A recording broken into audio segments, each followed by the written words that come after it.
আসসালামু আলাইকুম। সংবাদে আপনাদের সবাইকে স্বাগত জানাচ্ছি। আমি ফিরোজ তোহা। শুরুতেই সংবাদ শিরোনাম জানিয়ে দেব এই মুহূর্তে হাতে পাওয়া সর্বশেষ গুরুত্বপূর্ণ আপডেট বাংলা সংবাদ। শুরুতেই থাকছে তারেক রহমানের দেশে ফিরতে অল্প কিছুদিন লাগবে সালাউদ্দিন। তারেক রহমানের দেশে ফেরার জন্য যে উপযুক্ত পরিবেশ দরকার সেটি এখনও তৈরি করতে পারেনি, যার জন্য অল্প কিছুদিন সময় লাগবে। তবে তিনি অবশ্যই ফিরবেন। প্রায় 2 সপ্তাহের লন্ডন সফর শেষে রোববার দুপুরে হজরত শাহজালাল আন্তর্জাতিক বিমানবন্দরে সাংবাদিকদের সঙ্গে আলাপকালে বিএনপির স্থায়ী কমিটির সদস্য সালাউদ্দিন আহমেদ এ তথ্য নিশ্চিত করেছেন। এবারে জানাবো দ্য টেলিগ্রাফের প্রতিবেদন। হাসিনা ঘনিষ্ঠ আরও এক ব্যবসায়ীর কাছ থেকে ফ্ল্যাট নিয়েছেন টিউলিপ। যুক্তরাজ্যের রাজধানী লন্ডনের দেশটির ক্ষমতাসীন লেবার পার্টির মন্ত্রী টিউলিপ সিদ্দিককে একটি ফ্ল্যাট দিয়েছিলেন আব্দুল মোতালিব নামের একজন আবাসন ব্যবসায়ী। তবে ওই ফ্ল্যাটের বিনিময়ে কোনো অর্থ পরিশোধ করতে হয়নি তাকে। ছাত্র জনতার অভ্যুত্থানে ক্ষমতাচ্যুত শেখ হাসিনার ঘনিষ্ঠ ব্যক্তিদের সঙ্গে যোগাযোগ ওই ব্যবসায়ীর। জানাবো তাপসের ২৭ ব্যাংক হিসাবে ৫৩৯ কোটি টাকার সন্দেহজনক লেনদেন। ঢাকা দক্ষিণ সিটি কর্পোরেশনের সাবেক মেয়র ব্যারিস্টার শেখ ফজলে নূর তাপসের ২৭টি ব্যাংক হিসাবে ৫৩৯ কোটি ১৬,২৫,২৭৮ টাকার লেনদেনের প্রমাণ পেয়েছে দুর্নীতি দমন কমিশন। রোববার তথ্যটি নিশ্চিত করেছেন দুদকের মহাপরিচালক মোহাম্মদ আক্তার হোসেন। এদিকে টেকনাফে ৩৬ রোহিঙ্গার অনুপ্রবেশ হেফাজতে নিয়েছে বিজিবি। কক্সবাজারের টেকনাফে মিয়ানমার থেকে অনুপ্রবেশ করেছে নারী, পুরুষ ও শিশুসহ ৩৬ রোহিঙ্গা। পরে বিজিবি তাদের হেফাজতে নিয়েছে। রোববার দুপুর ২টার দিকে টেকনাফের মেরিন ড্রাইভ, সাবরাঙ্গের মুন্ডার ডেল ঘাট এলাকা দিয়ে তারা প্রবেশ করেছেন। এবারে থাকছে এতদিন মানুষ বঞ্চিত হয়েছেন, তাদের ভোটাধিকার ফেরাতে চায় সিএসি। রোববার রাজধানীর আগারগাঁওয়ে নির্বাচনী প্রশিক্ষণ ইনস্টিটিউটে বক্তব্য দিচ্ছিলেন তিনি। এ সময় প্রধান নির্বাচন কমিশনার বলেন, ১৮ কোটি মানুষের বঞ্চনার দুঃখ বলবার জন্য আমরা এসেছি। আমরা দায়িত্ব নিয়েছি ইনশাল্লাহ তাদের বঞ্চনা যাতে আমরা দূর করতে পারি, ঘুচাতে পারি। তারা যে এতদিন ভোটাধিকার থেকে বঞ্চিত হয়েছেন সেটা ঘুচাতে চাই, তাদের বঞ্চনা, কষ্ট, দুঃখ দূর করতে চাই। এবং সর্বশেষ জানাবো আন্তর্জাতিক সংবাদ। ভারতের গুজরাটে সামরিক হেলিকপ্টার বিধ্বস্ত, নিহত ৩।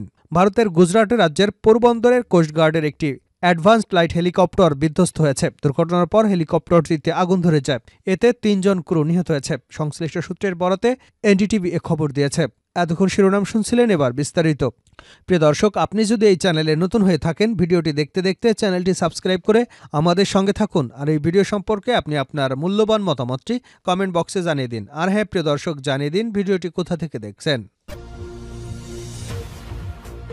তারেক রহমানের দেশে ফিরতে অল্প কিছুদিন লাগবে সালাউদ্দিন। তারেক রহমানের দেশে ফেরার জন্য যে উপযুক্ত পরিবেশ দরকার সেটি এখনও তৈরি করতে পারেনি, যার জন্য অল্প কিছুদিন সময় লাগবে। তবে তিনি অবশ্যই আসবেন। 2 সপ্তাহের লন্ডন সফর শেষে রোববার দুপুরে হজরত শাহজালাল আন্তর্জাতিক বিমানবন্দরে সাংবাদিকদের সঙ্গে আলাপকালে বিএনপির স্থায়ী কমিটির সদস্য সালাউদ্দিন আহমেদ এ তথ্য জানান। তিনি বলেন, বিএনপির ভারপ্রাপ্ত চেয়ারম্যান তারেক রহমান অবশ্যই দেশে ফিরবেন। তবে এখনও পর্যন্ত তারেক রহমানের দেশে ফেরার জন্য উপযুক্ত পরিবেশ আমরা তৈরি করতে পারিনি, সেজন্য অল্প কিছুদিন সময় লাগবে। তারেক রহমানের সঙ্গে কি কি বিষয়ে কথা হয়েছে, এসব বিষয় জানতে চাইলে সালাউদ্দিন আহমেদ বলেন, আপনারা ধীরে ধীরে এ বিষয়ে জানতে পারবেন। তবে ভারপ্রাপ্ত চেয়ারম্যান ঐক্যের কথা বলেছেন। এ সময় তিনি আরও বলেন, বাংলাদেশে বর্তমানে ফ্যাসিবাদ বিরোধী যে ঐক্য গড়ে উঠেছে তার বাস্তবায়নে গণতান্ত্রিক প্রক্রিয়ায় আমাদের যাওয়া উচিত। জাতীয় ঐক্যের ভিত্তিতে যত দ্রুত সম্ভব নির্বাচনের দিকে যাওয়া উচিত। ভাষা সময় নয়, সবার সঙ্গে আলোচনা করে একটা সঠিক রোডম্যাপ দিতে হবে। নতুন রাজনৈতিক শক্তির উদয় হলে আমরা স্বাগত জানাব, তবে তা কিংস পার্টির মতো যেন না হয়। হাসিনা ঘনিষ্ঠ আরও এক ব্যবসায়ীর কাছ থেকে ফ্ল্যাট নিয়েছেন টিউলিপ। দ্য টেলিগ্রাফের প্রতিবেদন। যুক্তরাজ্যের রাজধানী লন্ডনে দেশটির ক্ষমতাসীন লেবার পার্টির মন্ত্রী টিউলিপ সিদ্দিককে একটি ফ্ল্যাট দিয়েছেন আব্দুল মোতালিব নামের একজন ব্যবসায়ী। তবে ওই ফ্ল্যাটের বিনিময়ে কোনো অর্থ পরিশোধ করতে হয়নি তাকে। ছাত্র জনতার অভ্যুত্থানে ক্ষমতাচ্যুত শেখ হাসিনার ঘনিষ্ঠ ব্যক্তিদের সঙ্গে যোগাযোগ ওই ব্যবসায়ীর। শুক্রবার রাতে সংবাদ মাধ্যম ফিনান্সিয়াল টাইমসের এক প্রতিবেদনে এ তথ্য জানা গেছে। এবার তার একদিন যেতে না যেতেই যুক্তরাজ্যভিত্তিক আরেক সংবাদ মাধ্যম দ্য টেলিগ্রাফ জানিয়েছে, টিউলিপ তার খালা রাজনৈতিক দলের সঙ্গে যুক্ত আরও একজন ব্যক্তির কাছ থেকে ফ্ল্যাট নিয়েছেন। এতে বলা হয়েছে, এই ফ্ল্যাটটি সরাসরি টিউলিপ সিদ্দিককে দেওয়া হয়নি, এটি দেওয়া হয়েছিল টিউলিপের ছোট বোন আজমিনা সিদ্দিক রূপন্তীকে।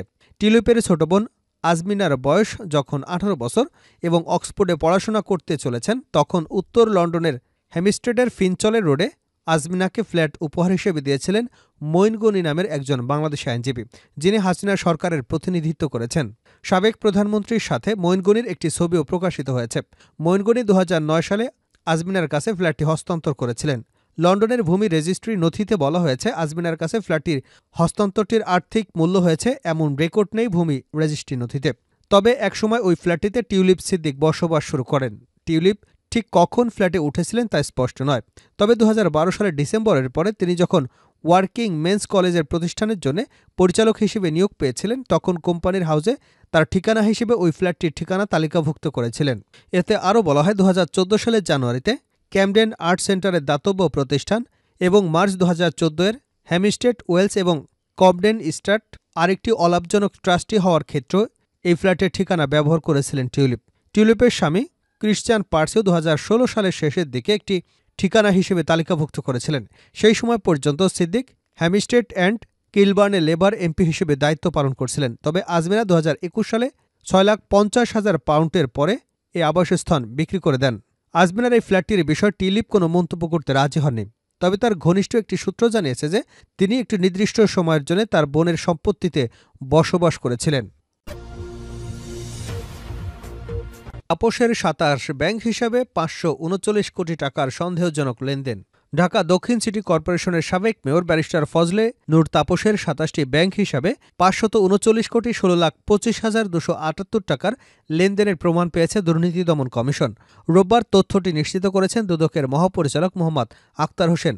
এসব ব্যাংকে 5,17,527 মার্কিন ডলারের লেনদেন হয়েছে। আরও 73 কোটি 19,67,037 টাকার অজ্ঞাত আয় বহির্ভূত সম্পদ অর্জনের প্রমাণ পেয়েছে দুদক।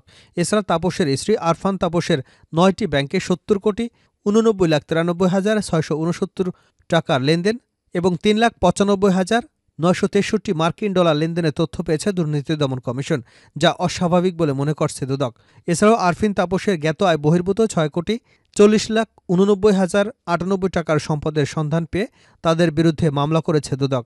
তাছাড়া পিএসসির গাড়ি চালক সৈয়দ আবেদ আলী, তার স্ত্রী শিল্পী ছেলে সৈয়দ সোহানুর রহমানের বিরুদ্ধেও পৃথক 3টি মামলা করেছে দুদক। টেকনাফে 36 রোহিঙ্গার অনুপ্রবেশ হেফাজতে নিয়েছে বিজিবি। কক্সবাজারের টেকনাফে মিয়ানমার থেকে অনুপ্রবেশ করেছে নারী, শিশু, পুরুষসহ 36 রোহিঙ্গা। পরে বিজিবি তাদের হেফাজতে নিয়েছে। রোববার দুপুর 2টার দিকে টেকনাফের মেরিন ড্রাইভ সাবরঙের মুন্ডার ডেইটঘাট এলাকায় তারা প্রবেশ করে।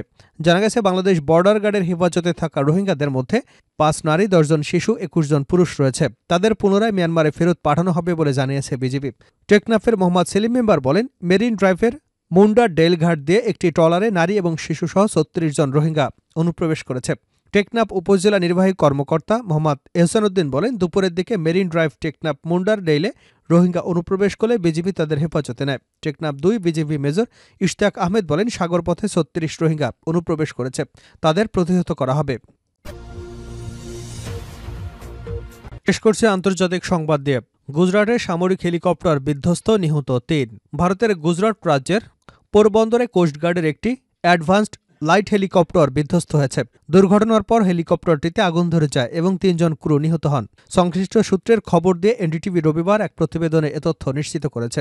প্রতিবেদনে বলা হয়েছে, ভারতীয় সেনাবাহিনী পরিচালিত হেলিকপ্টার ALH ধ্রুব একটি খোলা জায়গায় বিধ্বস্ত হয়েছে। দুর্ঘটনার কারণ এখনও জানা যায়নি এবং এ বিষয়ে তদন্ত শুরু হয়েছে। সংবাদ মাধ্যমটি আরও জানিয়েছে, হেলিকপ্টারটি একটি নিয়মিত মিশনে ছিল। পোরবন্দরে বিমান ঘাঁটিতে দুর্ঘটনাটি ঘটে। সেখানে আরও কয়েকজন আহত হয়েছেন। তাদের স্থানীয় সিভিল হাসপাতালে চিকিৎসা দেওয়া হচ্ছে বলে জানা গেছে। এছাড়া নিহতদের পরিচয় এখনও প্রকাশ করা হয়নি এবং এ বিষয়ে আরও তথ্যের জন্য অপেক্ষায় রয়েছে সংশ্লিষ্ট কর্তৃপক্ষ। 4 মাস আগে সেপ্টেম্বর মাসে একটি ALH Mk3 হেলিকপ্টার পোরবন্দরের উপকূলে আরব সাগরে পড়ে যায়। এই ঘটনায় 3 জন ক্রু নিখোঁজ হন।